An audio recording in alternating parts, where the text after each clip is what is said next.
Good morning. Premier Bennett of British Columbia leaves this afternoon to Japan on a trade mission. But before he goes, we're going to have a session with him. And I was just scratching my head this morning and thinking, May the 10th they were re-elected. What have they done since then? And I can't really think of anything except getting involved in a lot of little personality fights and trouble within their own caucus and their re-election machinery, it would seem.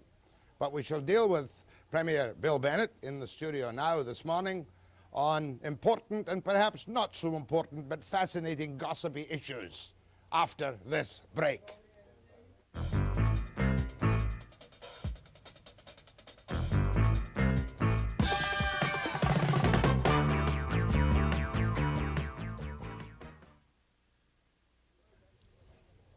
Mr. Bennett's social credit government was re-elected somewhat narrowly on May the 10th of this year, a mere 5 months ago. Mr. Bennett, since then it would seem that your government has been involved in all kinds of little bitty, nasty, nitty little things. What's gone wrong with social credit? Because quite generously off the top, if you were to ask me what has been done by the social credit government since they were re-elected, I'd scratch my head and say I'm damned if I know. Well, I'm sure you know, Jack, because what's happened is we've had a session. We brought in the major tax cuts, which now give British Columbians the second lowest taxes in all of Canada. That's significant just in itself. Next we completed the BCRIC distribution, which probably has to be the boldest move any government's made in Canada in years, both in concept and the fact that with a lot of problem, it's a tremendous distribution to undertake, and we've done that. The application period and the distribution has taken place since the election, and all across the country. In fact, in most countries now are writing to us about it, asking how they might emulate it or copy it, so that's significant. I felt very uneasy about that, and I bought a few shares, sir. How many did you buy? I wish I could buy. Well, you didn't buy any. I bought shares. How many? I bought what I could afford. No, you didn't. Did you buy the $30,000? I advised everybody to buy what they could afford. I bought 200 shares. Did you? And when they went up to $9 or thereabout, I thought, really, Mr. Helliwell's touting this stock a little bit too much. Did you not have that feeling yourself No, that you and Mr. Helliwell touted it beyond reason, perhaps to make a little people nervous or make them sell out? Not me.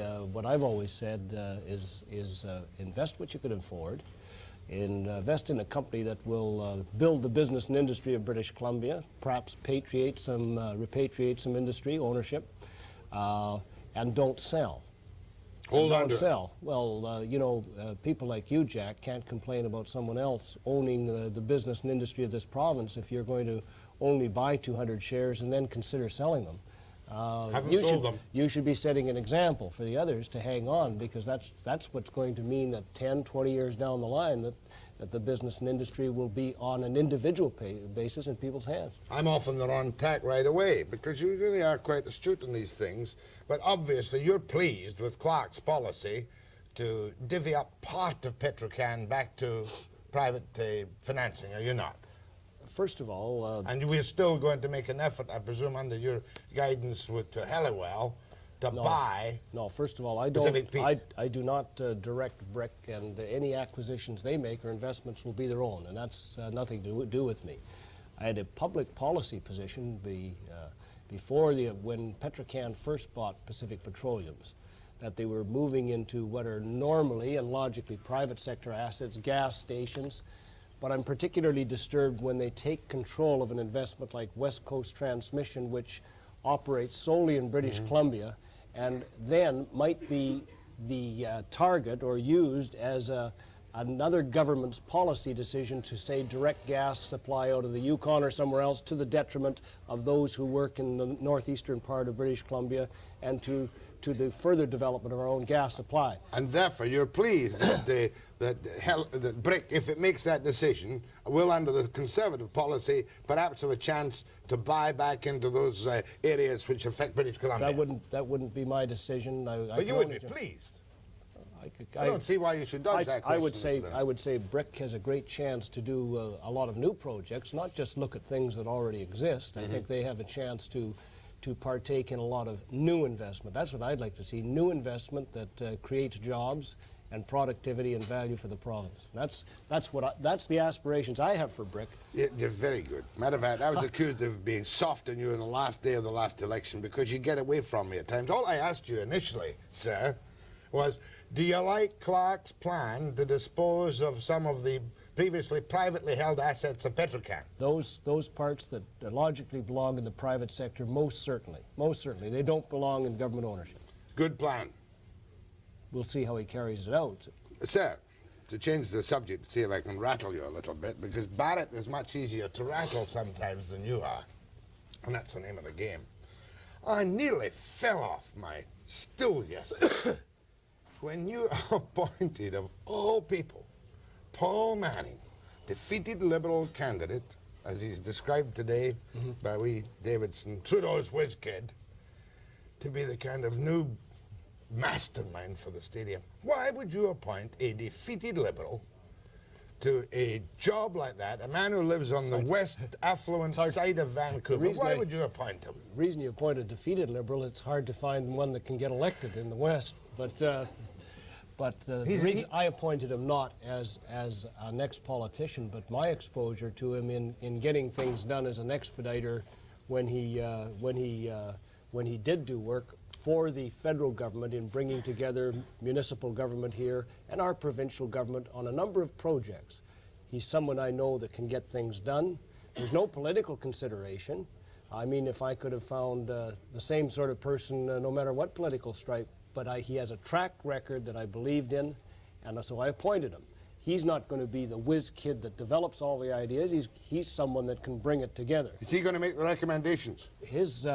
With all of the information that he can gather, both from voluntary presentations from the municipalities and the experts, and those things that he might commission from certain people to provide expert advice, along with our senior public servant from Victoria to pull together our government information on transit. Larry Bell. The landsman. Yes, Deputy Minister. Deputy Minister of Lands, and a good guy. Someone who's been involved in transit planning, in land planning, and between them and those they can gather together, we'll get a handle on this stadium issue.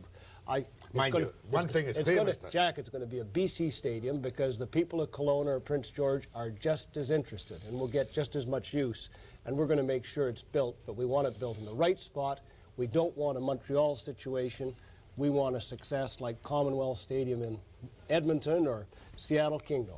That's great. It's good to hear you say that. There's going to be a BC stadium, location chosen and picked, and financing supervised with your $25 million in the kitty by the provincial government. Is that correct? First of all, we're not closing any of the options on financing because some of the ideas that are floating out there are that the private sector could build it without government financing. And that will be considered. I certainly will. Certainly will. If I can save the public's tax dollars, we'll consider any proposal. But if somebody could come up with a plan which saves you $25 million of our provincial revenue. If it can be done in that way, but the history of stadiums is, of course, they're not big money makers. They're there as part of the culture of a province or a city, and there's more than sports. I'm a sports fan, but I also would be a fan of an attendee at some of the other functions that are held in a stadium. This is a difficult question to put you, so I'll make it as an observation, sir, if I may. Sure. One thing is really quite brutally clear. Swangard and Volrich blew any chance of it being at the PNE. Let me say something about Erwin Swangard. I give him great credit for the drive and the vision he showed in getting this whole debate started. I have a lot of respect for Erwin and still do. And I don't think Erwin's killed anything. I just don't think that we would have the public enthusiasm now if it hadn't been for an Erwin Swangard. And I think there's a place for him in helping to advise and in the planning and maybe in the future to do with the stadium. He's a man, you know him, a man of tremendous energy. Determination, stubbornness, and darn guts. right, and we need people like that. Yeah, but the PNE is dead as a site. No, I wouldn't say that. I would say what we're looking is at all sites to find the right site. Matter of fact, looking at all facilities to find the right facility. Should these selfish people in the Lower Mainland get everything? Should it not be perhaps further away from the Lower Mainland to be available to all of the province? Quite logically, it has to be where the concentration of population is now and will be in the future. And I'm used to it as an interior, and I don't consider it second class, but I've driven all night to get down to concerts at the Queenie, or to go to Lions football games, or to go to sporting events, and I'm happy to have the opportunity, because we never had it before there was a Lions Stadium, an Empire Stadium. Right. Now we have a chance to do it again, and I know people that come all the way from Dawson Creek to attend these events. It's provincial, and they recognize that it must be built in the Greater Vancouver area. Has our politically schizophrenic friend, Mr. Manning, I know him very well, and he won't mind that snarky remark. Has he got a deadline in which he must come back to your government? I told him November the 15th is when I want it. I don't know if that's a realistic deadline, but I certainly... Others are talking about 2 years, like the Mayor Volridge said it would take 2 years of study. That's not acceptable. I think we can pull it together quicker, so I gave Mr. Manning what may be an unrealistic deadline, but just the same, I gave it to him. Manning, remember that, November the 15th. Make sure you make your deadline, or Swan God will make little dollies and stick pins into them about you. Mr. Bennett and his government, and some of their problems, perhaps some of their successes too, after this break.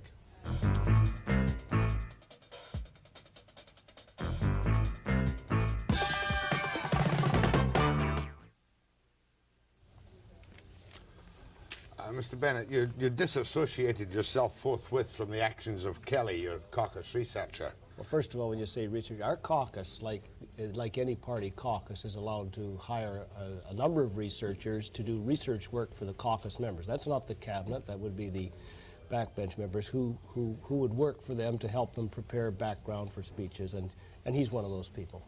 Yeah, I just wanted to fill in listeners. Not hired by me. He's not a party functionary. Paid by the government.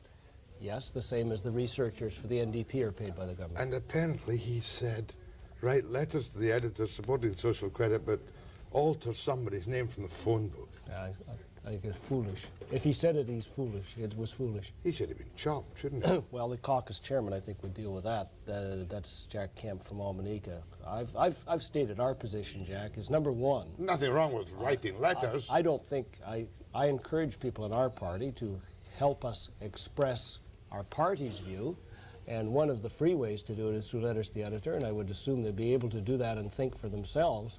I don't want them to start emulating tactics they think other parties have used successfully, and perhaps even given us NDP?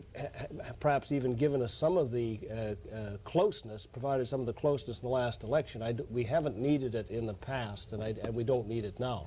But there's a lot of people that, in looking at campaign tactics, would have all sorts of suggestions. I've been besieged with suggestions on how to win elections.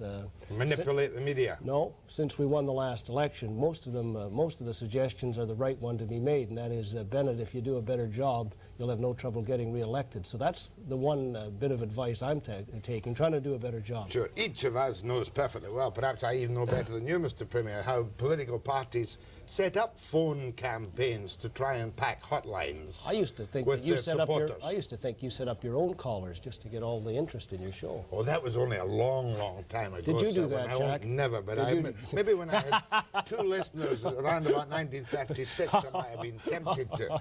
But we both know that both parties sit around and say, hey, Bennett's going to be in Webster tomorrow. I'm not saying this on television, I'm talking about radio. I've been on your show, I don't know how many times on radio and television, and I'm still waiting for our callers to call. I recognize the regulars, and I used to just chop them off, you know, and you names. I used to get... Sir, funny little thing that Marjorie Nichols raised, and I must admit it left a little taste in my mouth, about Dave Brown. The retroactive pay raise to your communications planning advisor. A little administrative thing that doesn't seem quite right. Why would you give back his 10% pay cut as a political appointee, restore it, and then suddenly he goes up to 42,000 instead of 36,000? All very confused. Why can't you make a straight deal with a man and not mess around with it? Well, first of all, all the, what we call, and you call them political, the people who aren't in the union... Order in council. Yes, but all the people who aren't in the union in government have no other way of dealing with automatic increases other than by the government making those increases and then passing them on. We try to do it in relationship. The government has 2 mechanisms. We have the Government Employees Relation Bureau that advise, and then we've had what's been going on for 3 years is the Hay study on management salaries. And what happens is that every year we try to give them some increase so they don't fall behind. So all of a sudden the deputies and the management of government aren't getting less than those that work under them with less responsibility. Some of them, because of the way they're hired, sometimes they fall between the stools and they miss a year. All the union contracts, if the negotiation goes beyond the date, is retroactive to the day that the contract ended. Now, all we have in all of these cases is keeping people current with the salary status they've had all the way through. Nobody's been given back any 10%. Did it look like? No, but that's not true. But what it does is keep them current with other salaries, and it's just that they didn't get paid, didn't get the increase when the others got them, and they should have. Now, but the way it's done, it looks like a good story, but yeah, Brown may be worth the money for all I know, but it looked like a retroactive raise by order in council. And the money isn't for a person, it's for a position, and the position of Information Director of Government. You have been fairly careful, as far as I know, about, conflict of interest and things. But again, rely on my source as the peripatetic, stubborn, persistent Nichols, because I've been away for a while, fortunately. Yeah. Are you going to allow any of your close personal staff to take junkets to Europe or anywhere else? I'm mentioning, of course, Mr. Tozer and Mr. Learin. Legitimate junkets, don't let me misunderstand you. But it doesn't look right. Well, first of all, Mr. Learin wasn't a member of my staff then. Oh, he wasn't? No. Is that the chap who used to work in the Vancouver Sun and the Courier? I think that's the... He's now the press... He works for me. He's a very respected member of the press gallery.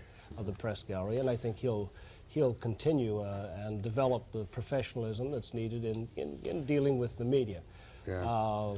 But I mean, in the areas we don't allow. Tony shouldn't have gone on that trip. Well, I'm not sure what the things. I think I've seen columns written by Alan Garr in which he suggests that somehow the trip was given by my family. That's not true. Trip was given by. It's not given by my family. It was given by... Well, I don't know. He's making the charge. I just say... Oh, I forget Garr. He hasn't established himself yet as any kind of authority. He was wrong. Certainly. I think it was Marjorie who said that the trip came from the hardware store. No, that's not true.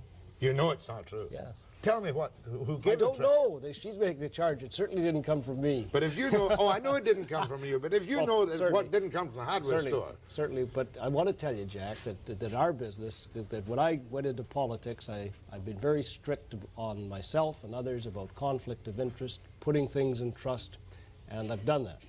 And I've also, in areas where there would be conflict with my staff, a number of years ago, where you're dealing with large companies that have the potential to deal with government. They're restricted. They also go on vacations, and I guess it's like the newsman that gets his way paid to write a story. But that's not what these fellows are doing. I'm not sure of the charge, and I just say that there was no conflict of interest in this case, having looked at it. No conflict of interest. But it shouldn't happen again. Well, you just can't afford to people snipe at you. Always be a little tougher. Always learn and be a little tougher next time.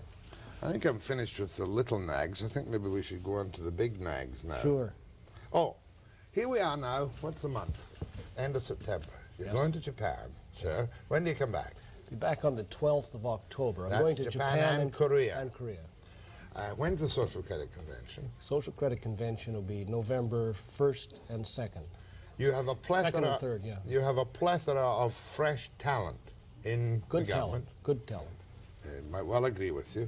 Yeah. Why? I'm sure you do. Why are you so slow in making your long announced and expected shuffle in the cabinet? Well, first of all, shuffle is your word. I've got 3 vacancies left from the election in which ministers were not re-elected. And I've said that during the session I wanted experienced ministers who had had experience in those portfolios to carry them through the legislature and to make sure that this year's programs were fully carried out. We'll be able to make those appointments in November in time for them to be further involved in the planning for those ministries for next year. After the convention?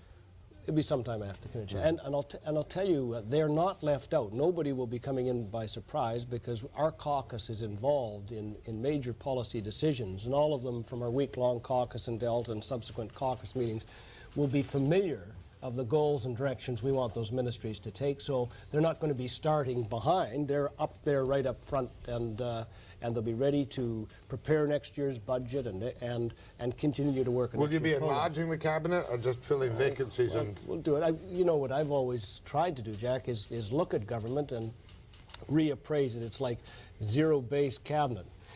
You take a look, and just because it's always been there, it may not need to continue. So you look at ministries and see how they can operate better. We'll be making some adjustments again in ministries as we have before. Some of them will be because we want to put more emphasis in certain directions now that we believe the province must take during the next, during the 80s particularly, and the problems we'll have to solve to give this problem the type of prosperity it needs. You can't just drift into the 80s, and so there'll be some new thrust to government.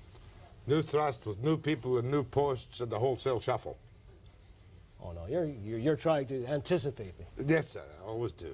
Very seldom successful. More with Premier Bennett. We're going to go to the phones too, perhaps not next segment, but the one after, with the Premier of the province after this break.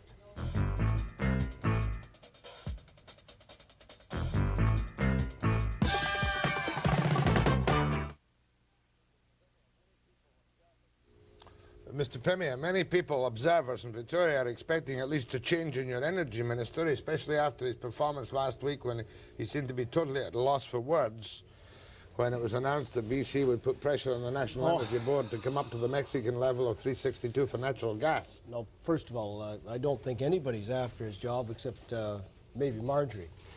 Most people that have met Jim Hewitt, particularly at the conferences, are impressed with his ability to grasp details. Jim Hewitt is not a politician. He doesn't know how to play the political game with flim-flam, but he certainly is a solid performer. Now, let me talk about that Mexican gas, because you'll remember during the last campaign. I remember during the election. Number one, he was telling the people that the Mexicans had a contract at 350, which of course this proves they didn't. They have one now. He was also inferring by saying the Mexicans were selling, the Americans were buying, or the Mexicans were selling their gas. They couldn't sell it. They couldn't deliver it. There's no pipeline connected to the United States. What has to happen now with the Mexican contract is they still can't deliver it. The pipeline has got to be completed.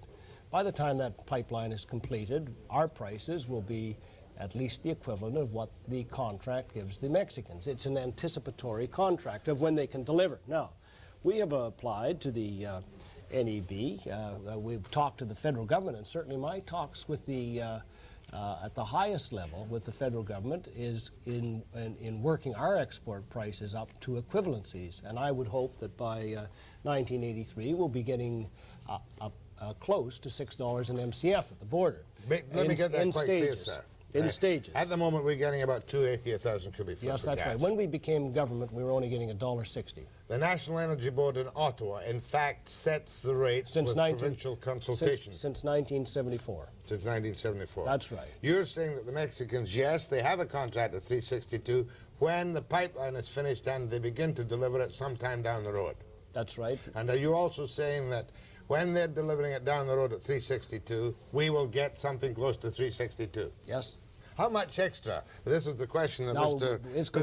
Hewitt couldn't answer. Yeah. How much extra will that mean to Barrett's great invention, the BC Petroleum Corporation? Well, you mean the tax gathering vehicle? That's the way the province taxes the gas. Tax gathering vehicle. But he invented that one, didn't he?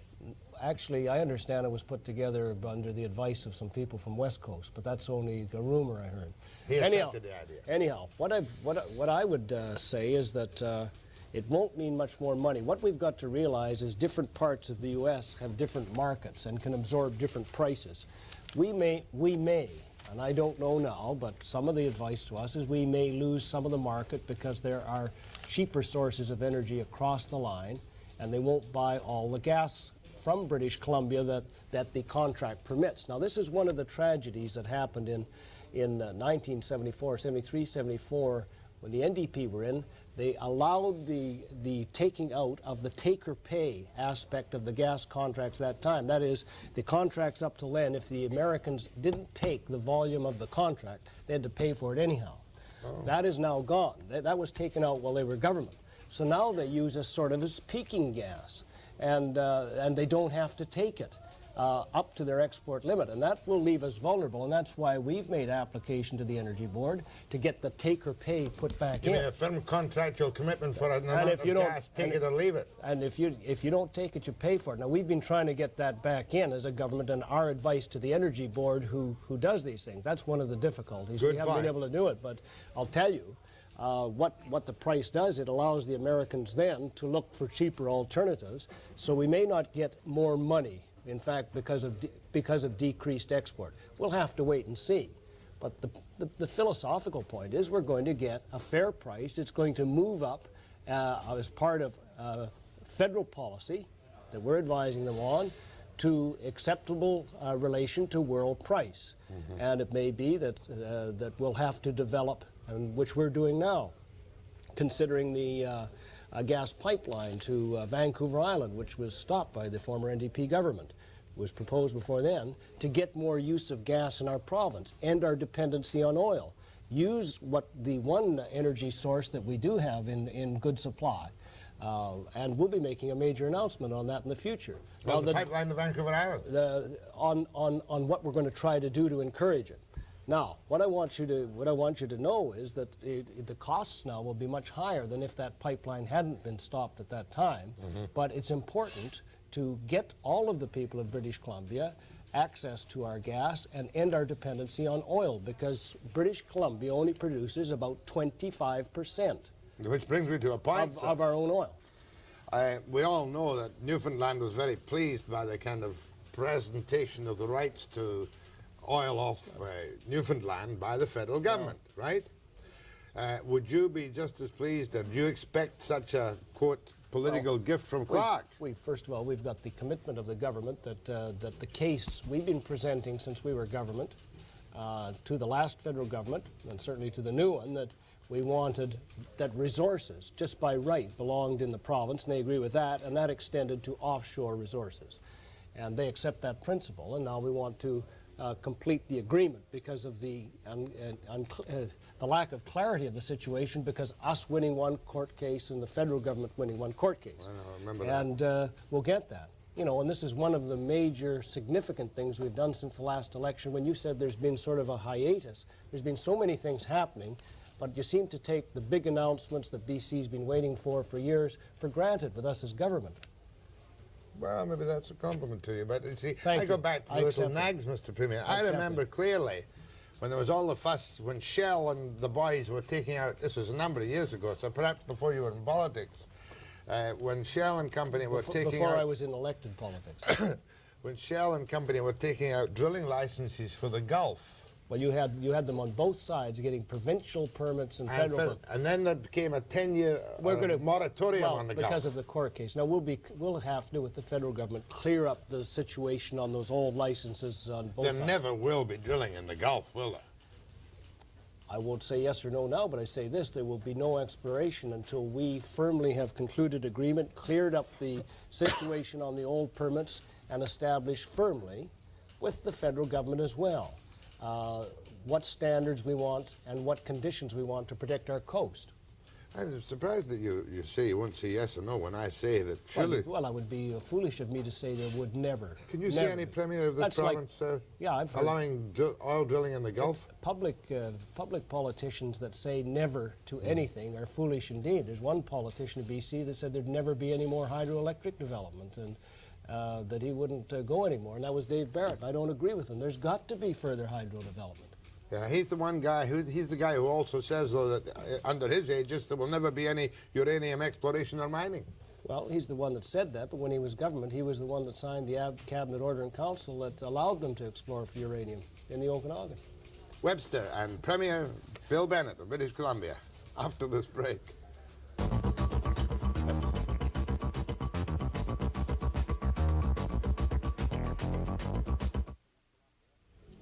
Mr. Bennett, we're very lucky to live in British Columbia, no matter what kind of government, because of our natural resources.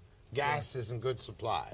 Complications with the United States. Gas is only in good supply because we've encouraged exploration, and instead of just 8 rigs drilling like there were when we became government, there's almost 100 now. And it doesn't just happen. You've got to encourage it. You know, don't believe that these resources are all of a sudden going to make everyone wealthy. You've got to go to work and find them and prove them out and develop them. Aren't we all hoping you're going to find a big oil strike or a gas strike in the 2.4 million acres held by BCRIC? You only find it when you've got a government that encourages the people themselves to go out and seek it out and find it and develop it. Then we all benefit. Nuclear is a way down the road if it ever comes at all. Is that correct? We've got enough energy, acceptable energy options that we do not have to consider it. What about coal? We have, what is it, between 6 and 16 billion tons of coal in British Columbia. Yeah. And Mr. Barrett, it would seem to me, made a very cogent attack on you, and we're all still fighting the last election. Oh, I'm not. I'm getting ready for the next one. When he pointed out that, one, there were no tenders for the leases, as I recall, and two, that they all seem to have finished up in the hands of the big multinational oil companies. And he's not correct.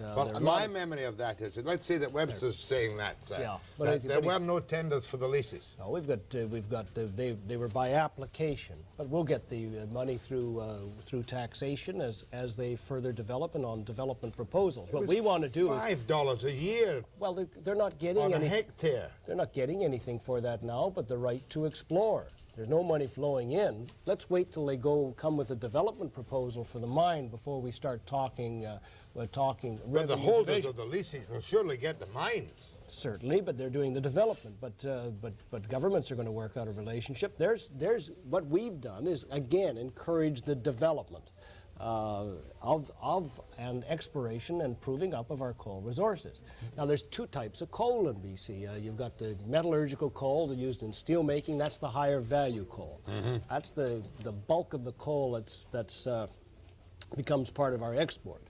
Then you have the thermal coal that could lower grade that could be used for a number of things. One is the provision of energy. The other is liquefaction and into byproducts and into gasoline. And as the energy price rises in the world, it will be financially feasible for us to do that type of conversion. Now, that's going to be one of the major areas of the development of research and development and technology that we're going to undertake is to see developed as a government, better and higher uses. That's what McGeer's great new Discovery Foundation will be working on, isn't it? That's, amongst other things, the emphasis on technology and research and development is going to be one of the major thrusts of this government aimed at both energy, but also into other areas as we develop a more sophisticated economy in British Columbia and get more value added and develop technology. It's nice to talk and rail against being hewers of wood and drawers of water. Someone's got to have the plan and the vision, and then start to set in place those things that can make it happen. These are the things that can make it happen. We won't see any practical development of the massive coal deposits in your time, sir, will we? We will see. Your lifespan. Even. We will see. First of all, those that think that we can immediately develop like the thermal coal have got to recognize that present technology is not efficient. That's been proved commercially. And that would not be acceptable to our pollution standards. Present technology, they talk about acid rain, they talk about all of the things. BC Hydro, what the government has been working with the coal board in Britain and trying to buy technology that will then belong to us that will give us a more efficient and modern process, but it isn't commercially adaptable yet. A couple of short snappers, sir. A ferry strike won't take place, will it? I hope not. First of all, I've got great confidence in the people that work in our ferry system, and I believe that the ferry strike's about the only strike the public would be concerned about, because with the computers on strike, who cares? Who cares? Well, you would. I understand that that has been settled. Settled? I missed that this morning. I understand. Embarrassed. I understand that has been. The advice given to me is that the settlement is there on systems. And I'm always concerned on systems because corporation, it may not seem much to others, but you know, the income checks that go to our seniors and those that need income support have to be handled by a computer with the complexity of government. It's a tragedy for those people if they don't get their checks. The paychecks for the people who work in the public service, it's important they get their checks. The businesses and people around the province that sell and supply to government, if they don't get their checks, you know, that's pretty darn hard on all of them. Yeah. So it is important. I accept it's important, sir. I was making the broad point that when a Cooper union goes on strike or some non-important public service out of the public trough union goes on strike, nobody cares. Well, I think we can have a good industrial relations with the public servants without work disruptions. And I think, I've just been pleased, and I think more emphasis should be given to the fact that we've set a breakthrough for industrial relations with the BCGEU and government this year, and that is in a 3-year contract.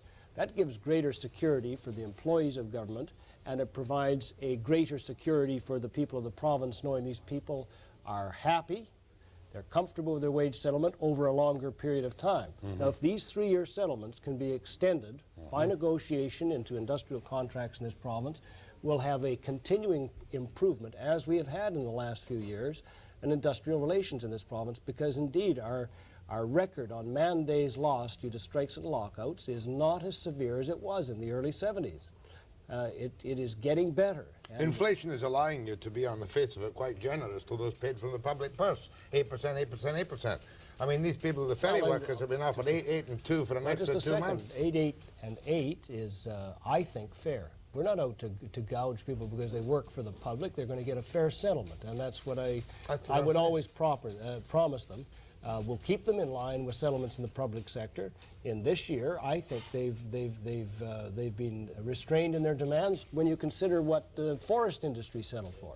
But you've got to recognize our public servants have certain things that those that work in the forestry don't have. They have more security. Forest industry, many of them do not work a full 12-month year. Another thing. I think it's one of those settlements that I can say is fair to all concerned, those that work for the government and the taxpayers who pay them. I think it's a good one, and they're providing leadership. Have you looked into, do you not think, Mr. Bennett, that you should look into the morale of the officers on the BC ferries? I can tell you from direct contact that there are problems since the captains were taken out of the union and became management exclusion. Are you not aware of any dissatisfaction among the skippers of the BC ferries? I can, the ferry system, we were so proud of it so many years, has had its trouble. Still a good system. And has had its trouble. I'm sure morale is one of them. Now, one of the reasons we appointed the Independent Ferry Board was to try and end, if government was the problem, that they'd have people they could talk to that represented the various areas. And I would be prepared to work with the directors on their invitation at any time to sit down, not as part of the bargaining of the union, but once that's completed, but sit down and see if beyond what they can do as directors of the Ferry Corporation, the management, whether we can help and resolve some of what may be little problems, whether government can help and build the morale. I've talked to many of these people individually, and you're right. For some, there is a perceived problem. I don't know if it's real, and I'm prepared to try and help solve it. I think that's a very gracious offer, and I hope the Ferry Board of Directors take you up on it, sure. Sir. I'd like to meet with I'd like to meet with the captains. I'd like to meet with the ferry workers after the negotiations are over. Oh, the captains don't negotiate anymore. Don't inject me into that. The captains are merely management people now. Mr. Bennett, Premier of British Columbia, and Jack Webster, after this break.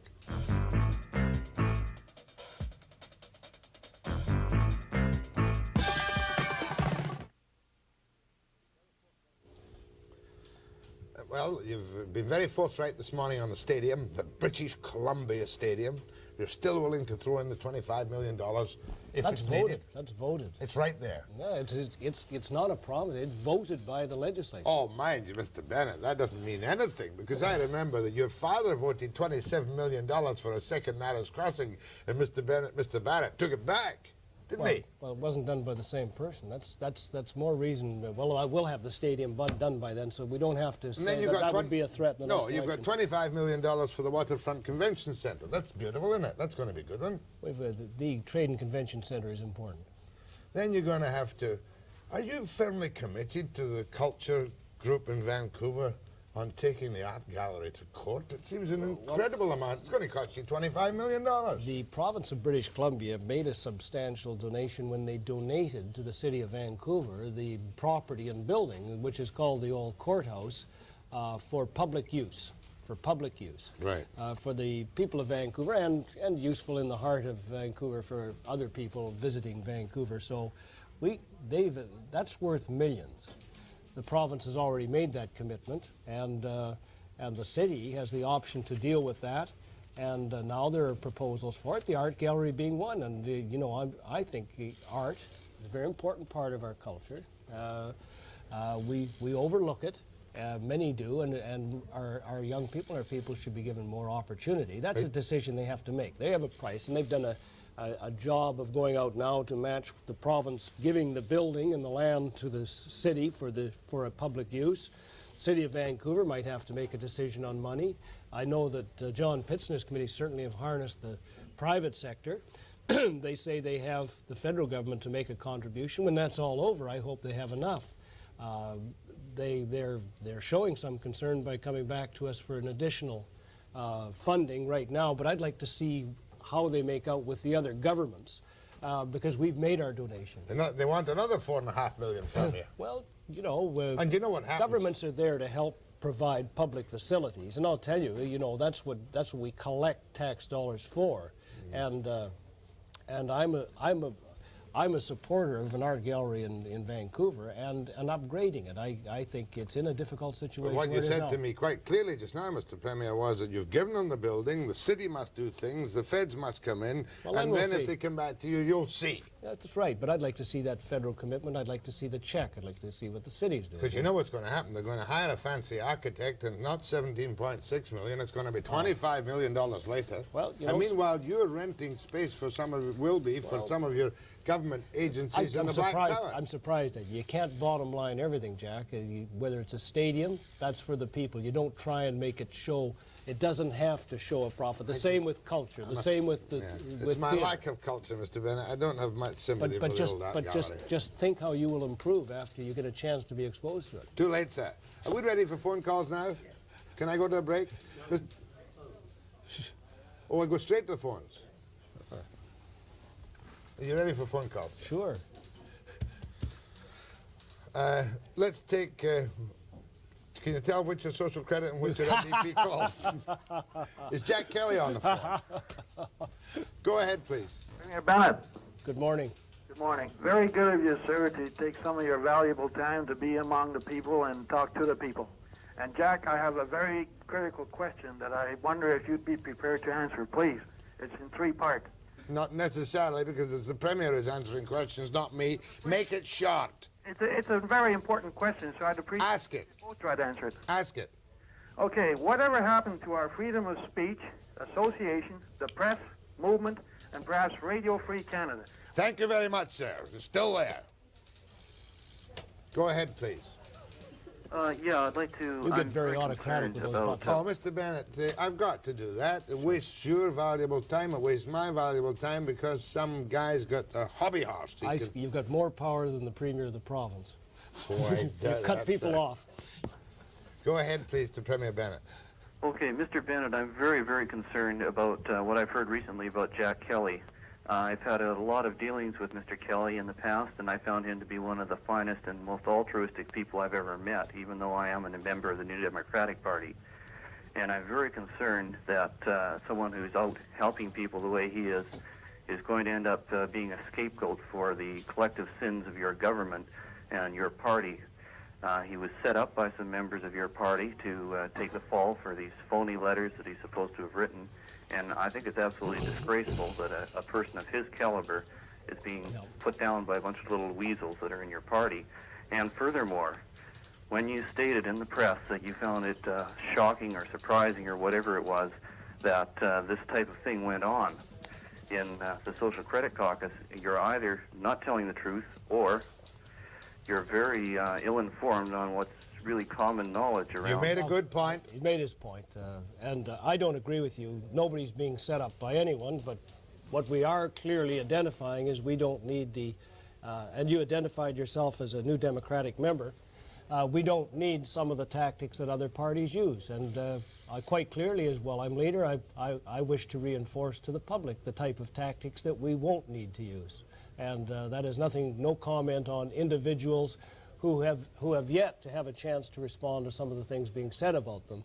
So I just tell you how our party will campaign and how we will make our voice known, and perhaps the New Democratic Party can come on and say how they campaign, whether they write letters under phony names or all of what are considered the very good campaign tactics that almost elected them last election.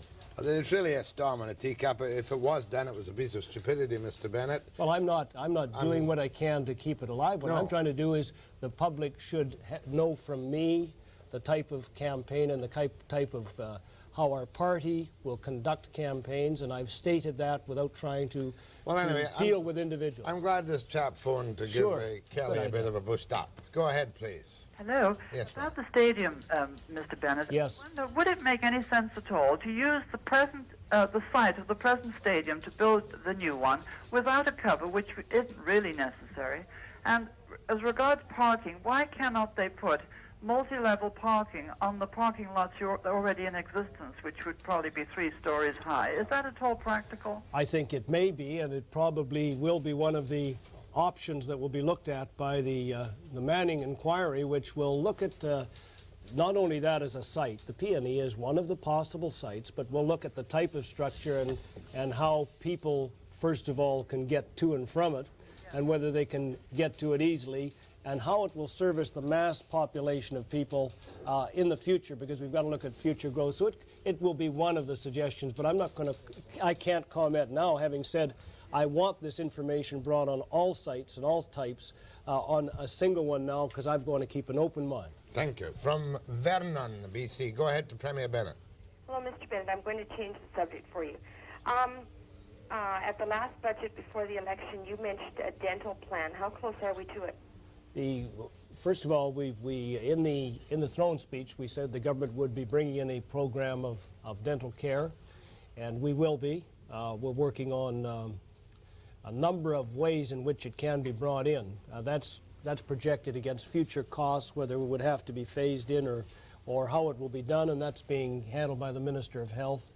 And that will be a program that will be delivered. I can't give you the exact time schedule, just as quickly as we can agree that how we develop and how the plan is brought in. But yes, it's coming.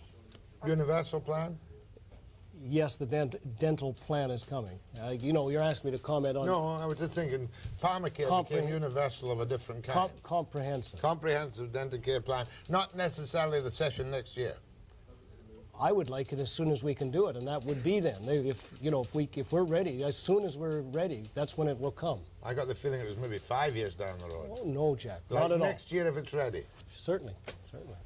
Break, and then back to Premier Bennett and your telephone calls to him after this message.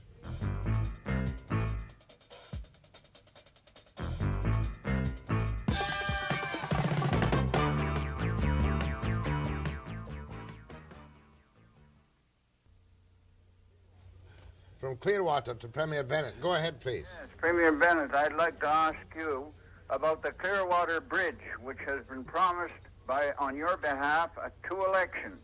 When is it to be built? Well, I didn't make the specific promise, but you're talking about your own MLA? Yes. Rafe Mayer? Yes. Well, I'll ask him about the promise you say he made, and then I'll speak to the Highways Minister. I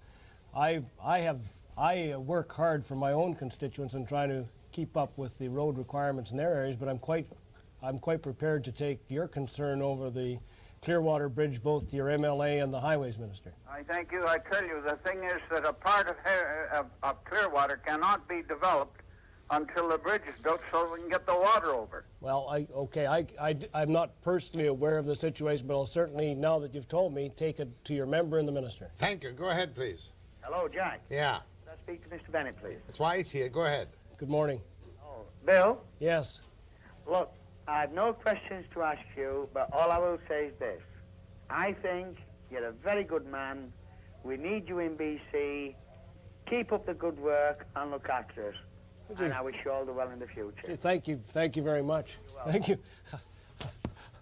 Takes you by surprise, doesn't it? Takes me by surprise. Go ahead, please. Thank you, Mr. Webster. Mr.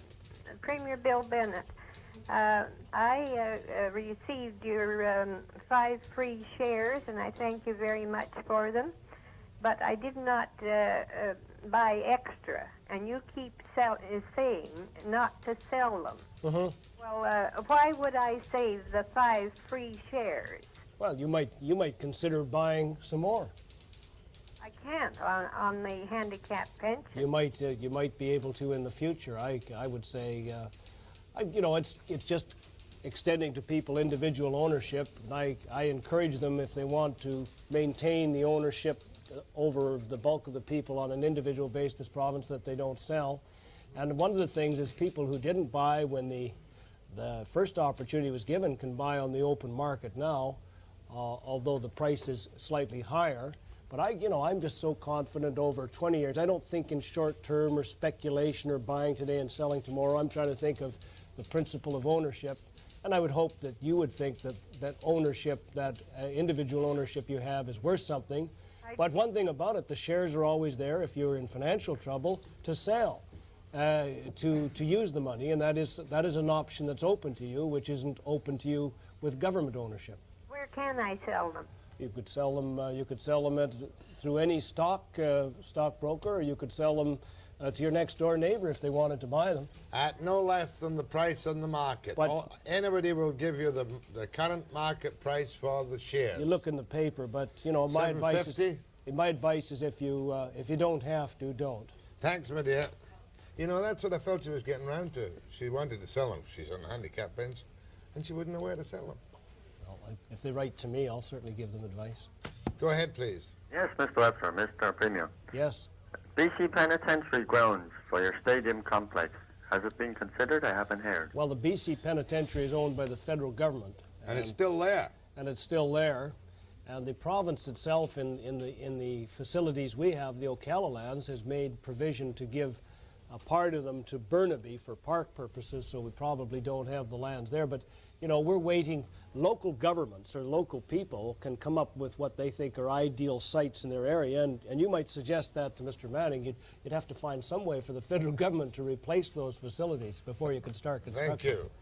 One of the logical places, just my suggestion to Paul Manning, who doubtless is watching this morning, is on the freeway between Cassiar and New Westminster. All kinds of Burnaby land in there. Whistle off the big stadium, whistle back on again. No parking problems. I often think, I'm not trying to direct the inquiry, but I often think people lose sight of the exciting part of this a stadium being built, that it doesn't have to be plunked down where everything is. One of the things is that it would be a magnet for other public facilities around it. Can you think of something of that size where it's going to be a place for people, of the things that could develop around it if you had large tracts of land? People maybe think too small. They think of only one thing. I know that it could act as a magnet for other things. That's right. Well, that was Swangod's idea, of course. Sure. $175 million with a magnet. But that's right. But we have those facilities now. We do have a PNE now. We might finish up with a new stadium and the good old Empire Stadium for the kids. Except it's going to fall down, I do believe. Go ahead, please. Hello. Yeah. Mr. Bennett. Yes. I'm interested in the BRIC shares myself. I received the 5. Yes. I'm so enthusiastic towards the idea, I went out and bought another 600 of them. Now, I got one question for you. Yeah. When is BC going to buy into Petrocan or West Coast Transmission? Oh, I can't tell you. That's up to your directors. You as a shareholder now have a board of directors that run the company. The government doesn't, and I don't, and I won't interfere. And if the present directors, who I have a lot of confidence in, don't do the job you want, then you can always get new directors. But I think you'll be satisfied with the job they do. And I know if you've got advice on what they should be doing with the money to enhance your investment in the company, what you should do is write to them, write to the president, David Halliwell. Thank you. Thank you. One just mustn't get in the business, speaking for myself, of touting stocks on the air because it's against the broadcast regulations. Go ahead, please, from Salmon Arm. Good morning. Yeah. Mr. Bennett. Good morning. Speaking of very important to get your checks, well, what about these people that's been in car accidents, one thing and another, and you get a lawyer that stands up in court and says there's no loss to your income due to the accident, and you're some $65,000 out before it comes to trial, and you still can't work after 3.5 years. And your deputy Premier, Honorable Grace McCarthy's made these statements about child care and so on and so forth. So I sent her a very short, sweet note the other day pointing out the types of things. And You have an old insurance... and it was supposed to go to a public hearing, and I was supposed to hear shortly. Do you have an old ICBC claim? Yes. What do you mean a public hearing? You mean a court hearing? And another thing about these petty little things that Mr. Webster was talking about. Well, look right here in Salmon Arm. And our Len Botry's campaign manager expecting the rest of the municipality to pay for his off-street parking. Well, I don't know about that. I can't accept that on the face of it. Perhaps... No, I don't know what he's talking about. But I do, if first of all, in any dispute, once there is a law or once you've bought a service, and if you have a dispute, that's what the courts are there for, is to settle disputes in a judicial way. Certainly don't want the public things settled in a political way, because that would mean that governments could favor their friends and penalize their enemies. And if Len Botry is listening, he might give me a call and tell me about if there's a problem there or an answer to what the man said. Well, I don't think he's running for anything right now, so I don't know what somebody's parking would have to do with it. Go ahead. Maybe from where? Maybe regional district. Kelowna for Mr. Bennett. Hello, Mr. Webster. Good morning. Morning. Mr. Bennett. Good morning. I would just like to know if I know like there's the land freeze on here in the Okanagan right now. It's a land freeze agricultural land freeze on in British Columbia. I was just thinking, like here in the Okanagan especially, the orchards I've been working in, they're all run by land developers just waiting, and I just can't see people eating cement, you know.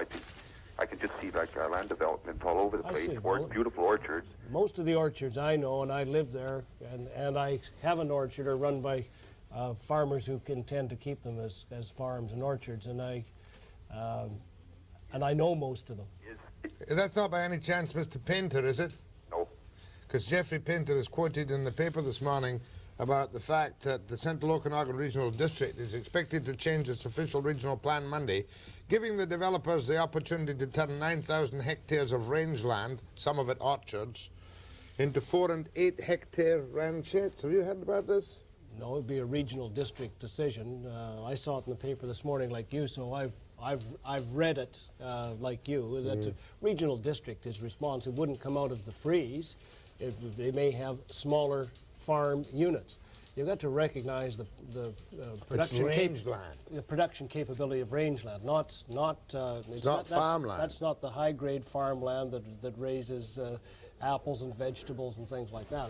Turnbull explains it here. He says it is also charged that taking the rangeland out will put pressure on the adjacent land in the reserve, and more demands on the ALR to be excluded from freeze. I found the number of protests, the ALR, when it was imposed so quickly by the last government, the way it was imposed and blanketed, a lot of land that wasn't agricultural land was included. That's nothing to do with this, but the gentleman asked about the ALR.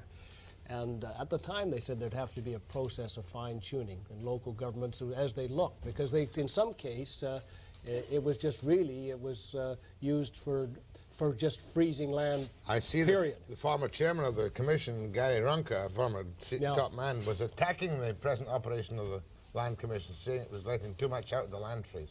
Well, everybody's going to have their own argument on that.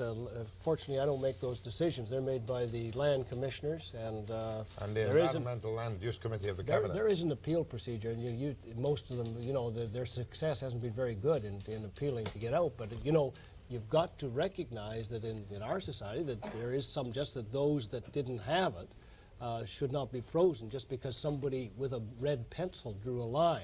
Right. These people are British Columbians and Canadians. They deserve their say, and they deserve justice. What time do you play into Japan, sir? It's 2 o'clock. 2 o'clock. Well, time to finish the program. Flying Canadian Pacific. After this break. Canadian Pacific.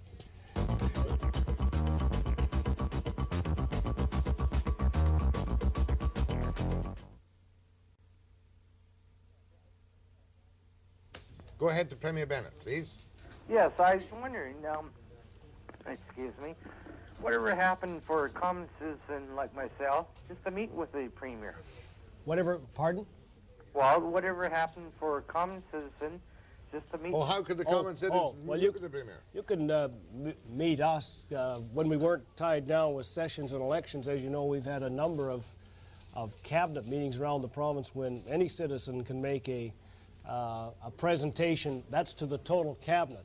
No, forget the presentation, just to meet you or whatever. Well, then you do what just about every weekend I'm home. I have appointments in my constituency office, and not only my own constituents, but people from around the province come around, and anybody can get in to see me. Now, I phoned. now that's the second way you can see me. Yeah, but I always phone there. Oh, but it's sad. I mean, that kind of question. No, is- but it's I mean, you have a legitimate question. The third thing we would do is I propose that during the coming years I'd like to make myself and government more accessible, what I call town hall meetings, where the people could come and ask questions, you know, legitimate questions of government. I'd make myself available around the province. Not speeches and not political speeches, where I'd come and be accessible, and if I couldn't give them the answer there, give them the answer within 24 or 48 hours. I've got a great idea, Mr. Yeah. We'll rent the Queen Elizabeth Theatre or the Empire Stadium, whatever, and we'll have Barrett and Bennett, and I'll be the moderator. Well, you see, there you're getting speeches. I think what this gentleman wanted was a legitimate access to ask me questions. I agree. And I'd like to be more accessible. And I'm going to try, because one of the criticisms of me over the last term was, even though we tried with cabinet meetings and others, I'm not accessible enough, and I got to find some way to free myself from the office routine in Victoria and get out with the people. Almost impossible. But I'm going to, you know, we're trying to set up a new mechanism now so I can do it. I agree with that fellow. I'd like to meet him. Unless you could be cloned, it's not possible.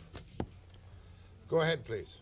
Good morning, Mr. Premier. I attended the legislature last spring with a group of senior citizens, and during that time, I never heard one word of common sense spoken. Anytime the opposition stood up to speak, your members pounded the desk, stamped their feet, catcalled, and were, to my way of thinking, very stupid. Now, I sat directly in front of Mr. Van der Sam and Mr. Nielsen, and Mr. Van der Sam threw peanuts into his mouth and chopped during the whole time. Mr. Nielsen ate candy. And I came away from there with a feeling of sorrow that...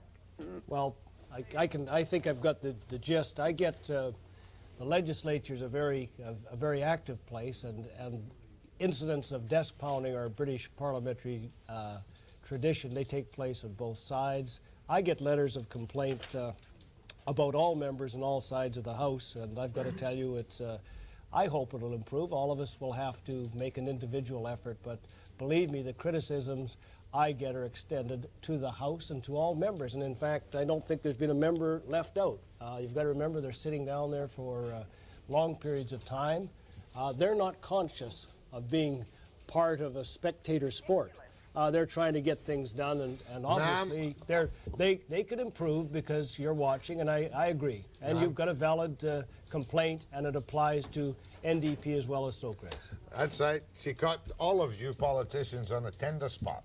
No, I don't spend as much time in the House as I would like to or should, and quite often I'm not there because of the office we talked about. I'm quite often... I've got to administer the province. Oh, yeah, agreed, but the behavior ain't all that good on the floor of the House, socially speaking. Go ahead, please. Hello? Yes. Could I speak to Premier Bennett? Do go ahead. Good morning. Bennett, I'm an ex-professional athlete, old friend of Frank Patrick and Cyclone Taylor. Now, Ocala, regarding the stadium, why don't you build it there? Well, I think I even covered that earlier, that that's what this 6-week study's all about, to look at all the sites. That's one that could be looked at, but I got to tell you, the province has already delivered some of the Ocala lands to Burnaby by agreement for a park. So they'd have to make a proposal to us. Thank you, sir. Thank you, sir. Premier Bennett, Webster, after the break.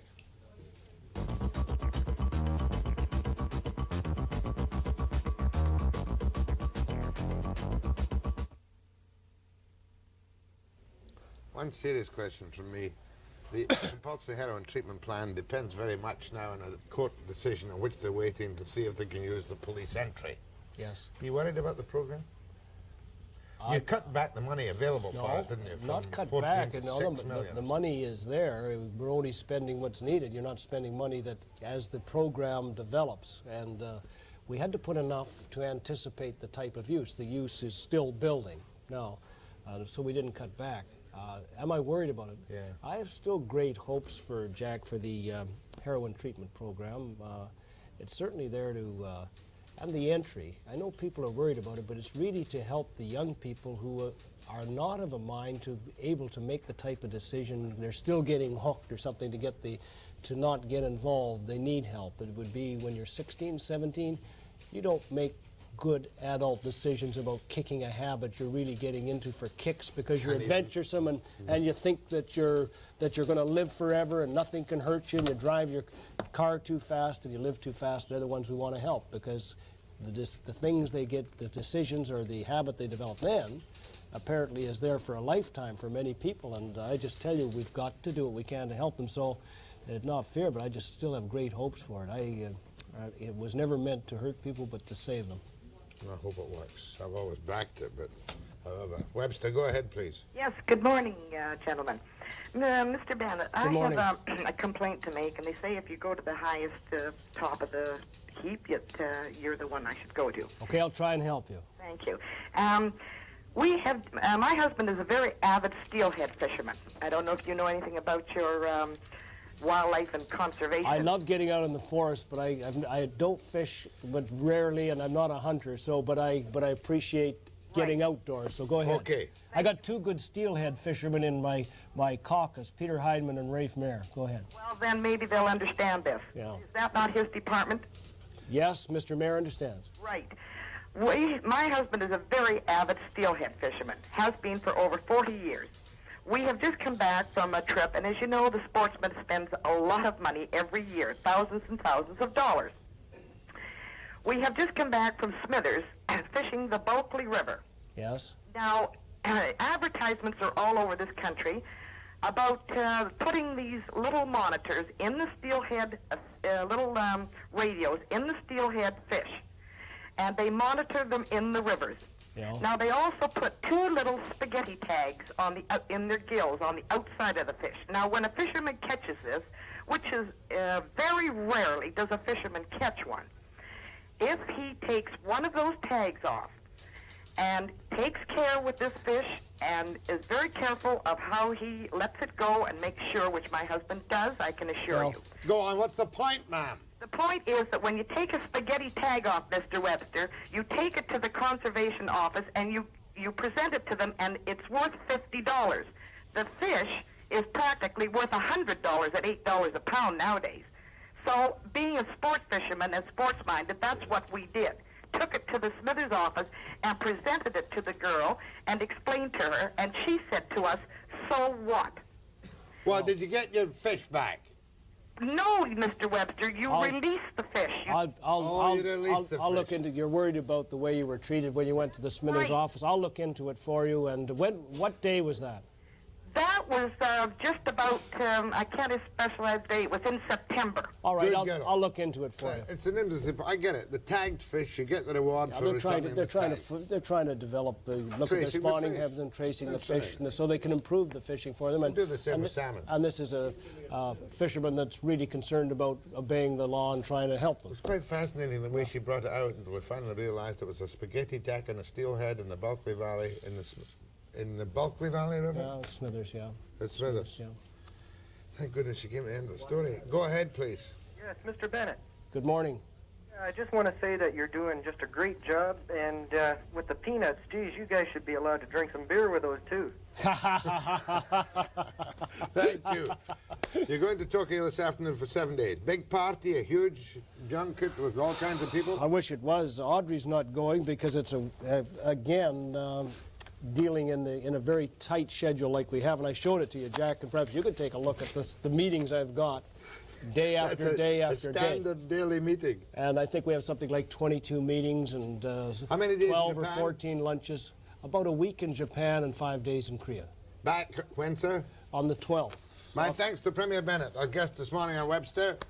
Look after the province while I'm away. Not much point. You've already given that to Paul Manning. No, we've distributed through BCRIC. Oh, I see, that's great. Webster, thanks, Premier Bennett. After the break.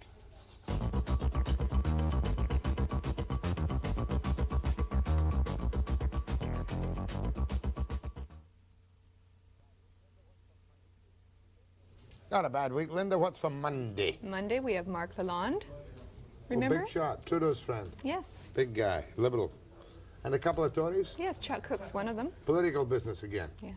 Well, her name is Linda. My name is Webster. We'll be here Monday morning, beginning of the week, 9 a.m. precisely.